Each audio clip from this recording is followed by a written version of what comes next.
Hi, this is Ankit Tiwari और आप देख रहे हैं मेरा YouTube channel motivation for all.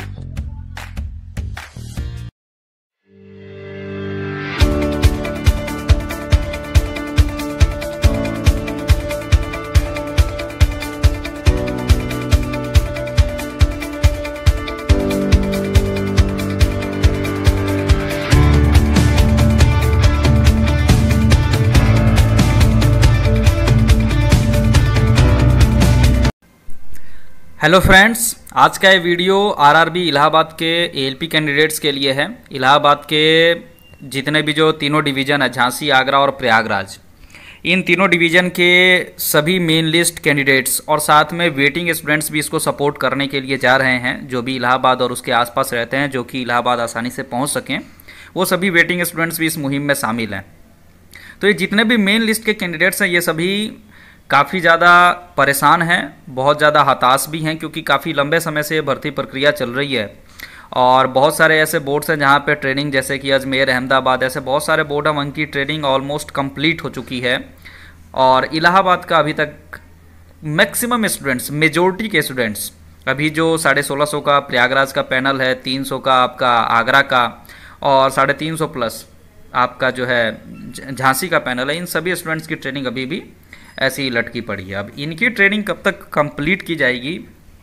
इसका आप देख ही रहे हैं। जिस तरह से जो शेड्यूल्स आ रहे हैं, अभी सिर्फ 720 लड़कों का इलेक्ट्रिकल का शेड्यूल आया है और मैकेनिकल का भी आपने देखा ही होगा कि काफ़ी लंबा चौड़ा शेड्यूल आया है, जबकि वहाँ पे सिर्फ बहुत ही कम संख्या में लड़के हैं, 200 ही लड़के हैं फिर भी। तो चलिए, ये जो भी है, अब इन सभी स्टूडेंट्स ने ऐसा बिल्कुल ठान लिया है और इन्होंने बिल्कुल प्लान कर लिया है कि ये अपनी मांग को लेके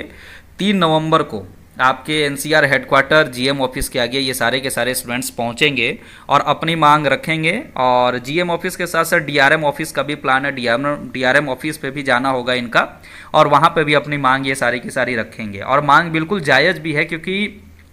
जिस तरह से परेशान किया जा रहा है, जिस तरह से ये शेड्यूल्स दिए जा रहे हैं, आप खुद सोचिए कि एनसीआर इतना बड़ा जोन है, इतने सारे स्ट्रेंथ में हमेशा बल्क में ये वैकेंसी निकालता है, बल्क में स्टूडेंट्स को लेता है, तो फिर ये अपने ट्रेनिंग सेंटर्स क्यों नहीं बढ़ाता है, क्यों इतनी कैपेसिटी नहीं बढ़ाता है ट्रेनिंग सेंटर्स की। और कैपेसिटी नहीं बढ़ानी है तो 2-3 और नए ही बना लो, ताकि आप अपने स्टूडेंट्स का विद इन 2-3 महीना, 4 महीने में आप 4 महीने के अंदर सबकी ट्रेनिंग कंप्लीट करा सकें। लेकिन ऐसा ये नहीं किया जाता। जब इनको पता था कि इतने भारी संख्या में स्टूडेंट्स को हायर कर रहे हैं, ले रहे हैं, तो इनकी ट्रेनिंग कितने टाइम में हम कंप्लीट करेंगे, इसके बारे में भी इनको पहले से प्लानिंग करनी चाहिए थी।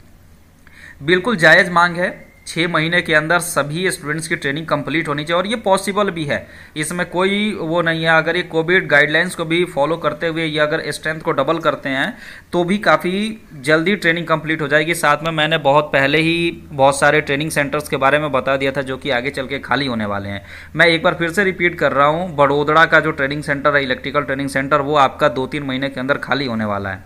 वो एक ऑप्शन है। साथ में गोरखपुर में भी फरवरी मार्च के आसपास ट्रेनिंग कंप्लीट होने वाली है, तो उनका भी ट्रेनिंग सेंटर खाली होने वाला है। इसी तरह और भी, जैसे कि आपने देखा था बेंगलोर में भी, वहाँ पे भी बहुत लंबा चौड़ा शेड्यूल आया था, बट वहाँ के लड़कों ने जाके वहाँ पे बातचीत की, प्रोटेस्ट किया, तो उनका अब फरवरी में ही ख़त्म हो जा रहा है ट्रेनिंग सेंटर, जो कि दिसंबर लास्ट तक जा रहा था 600 लड़कों का।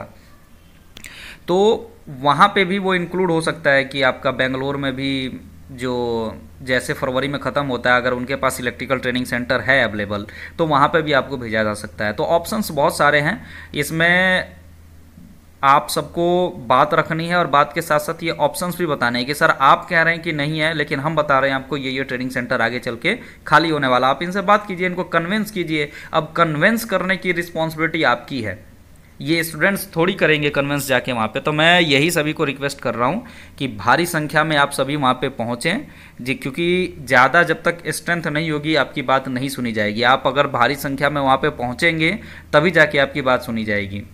साथ में एक बात और बोलना चाहता हूँ, कोविड के प्रोटोकॉल्स को बिल्कुल फॉलो करना है। जो भी उसका रूल रेगुलेशन है कोविड-19 का, जो आपके उत्तर प्रदेश गवर्नमेंट ने या फिर सेंट्रल गवर्नमेंट ने जारी किया हुआ है, तो उसको आप बिल्कुल फॉलो करेंगे। सोशल डिस्टेंसिंग मेंटेन करना है आपको, मास्क वगैरह सब पहने वहाँ पे, सैनिटाइजर वगैरह अपने साथ रखें। आपको ऐसा कोई भी मौका उनको नहीं देना है जिससे कि आप ही पे उंगली उठाई जाए, तो इस तरह की गलती कोई मत करना। और एक बात और मैं बोलना चाहता हूँ, सबसे बेस्ट टाइम जो आपके लिए रहेगा, आप अर्ली मॉर्निंग 9 बजे से पहले, मतलब 9 बजे से 5-7 मिनट पहले आप हेडक्वार्टर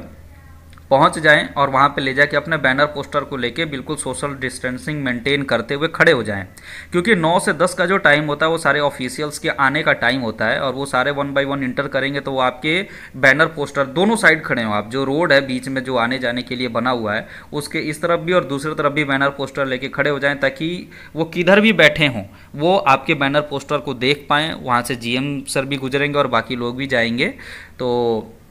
वो सारे के सारे आपकी मांग को देखेंगे, समझेंगे और होपफुली इसका सॉल्यूशन भी मिलेगा। और बिल्कुल सॉल्यूशन है, अगर चाहें तो आप लोगों की ट्रेनिंग 6 महीने में बिल्कुल ख़त्म हो सकती है। ये कोई बड़ा चीज़ नहीं है, बड़ी बात नहीं है। अभी एक नया ट्रेनिंग सेंटर आपके प्रयागराज में सिग्नल का भी बना हुआ है, तो ठीक है वो सिग्नल का है, बट वहाँ पर एटलीस्ट ट्रेनिंग जो आप इधर उधर बोल रहे हैं कि हमारे पास रूम्स अवेलेबल नहीं है, ये अवेलेबल नहीं है, हम टीचर को भेज के वहाँ पर ट्रेनिंग कंप्लीट करा सकते हैं, तो आपके पास वो नया ट्रेनिंग सेंटर है, आप वहाँ पर रूम अवेलेबल है, वहाँ पर आप भेज के करवा लीजिए।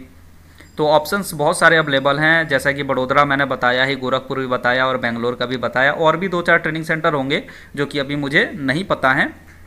तो ये सारे ऑप्शंस अवेलेबल हैं, अगर चाहें तो ट्रेनिंग बहुत जल्दी खत्म हो सकती है, बिल्कुल 6 महीने में खत्म हो सकती है। तो सभी स्टूडेंट्स इस मुहिम में मेन लिस्ट, वेटिंग लिस्ट जितने भी हैं, जो भी एएलपी के कैंडिडेट्स हैं, वो एक साथ होके और इस मुहिम में जुड़ें और साथ दें सभी स्टूडेंट्स का, क्योंकि जो वेटिंग स्टूडेंट्स हैं उनका भी पूरी तरह से वो डिपेंडेंट है, जब तक मेन लिस्ट का क्लियर नहीं होगा वेटिंग का नंबर नहीं आएगा। तो आप सभी से रिक्वेस्ट है कि भारी संख्या में वहाँ पे पहुँचें और बिल्कुल सोशल डिस्टेंसिंग और कोविड के प्रोटोकॉल्स को फॉलो करते हुए अपनी बात वहाँ पे रखें और बताएं। साथ में मैं बोलूँगा कि एक ज्ञापन वगैरह भी लिखित तौर पर लेके जाएँ, जिस पे आप रिसीविंग लेके आ पाएँ, ताकि एक लिखित तौर पर होगा कि हाँ आपको ऐसा कुछ रिसीविंग दिया गया है, जिसमें आपको ये होगा कि हाँ एक लिखित आश्वासन रहेगा कि हाँ आपके ऊपर हम काम कर रहे हैं और 1 महीने या आधा महीने या 2 महीने में हम आपके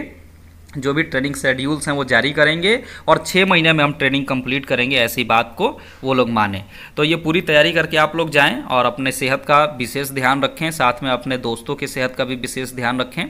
और बाकी परेशान नहीं होना है। बहुत सारे स्टूडेंट्स वहाँ पे हफड़ा तफड़ी मत मचाना, जैसे आरपीएफ या फिर यूपी पुलिस ये सब अगर आ भी जाते हैं तो आप प्यार से उनको अपनी बात बता सकते हैं, अपनी बात रख सकते हैं सामने और वो आपकी बात को समझेंगे। क्योंकि अभी ये जो मैटर हुआ था NWR का, वहाँ पे वेटिंग कैंडिडेट्स गए थे भारी संख्या में, तो नहीं थे बट जो भी थे ठीक ठाक स्ट्रेंथ गए थे वो लोग, और वहाँ पे किया तो राजस्थान पुलिस भी आई और बाकी लोग भी आए, बट उन्होंने उनकी बात को समझा और उन्होंने फाइनली अपनी बात रखी और वहाँ से अंदर से एक स्टाफ बाहर आए और बाहर आके उन्होंने उनसे बात किया और पूरी तरह से समझाया कि क्या क्या प्रॉब्लम चल रही है, क्या क्या बात है और कैसे उनकी फर्दर कोशिश की जा रही है रिप्लेसमेंट पैनल देने की। तो आप सभी भी, अगर यूपी पुलिस भी आती है तो आप अपनी बात रख सकते हैं,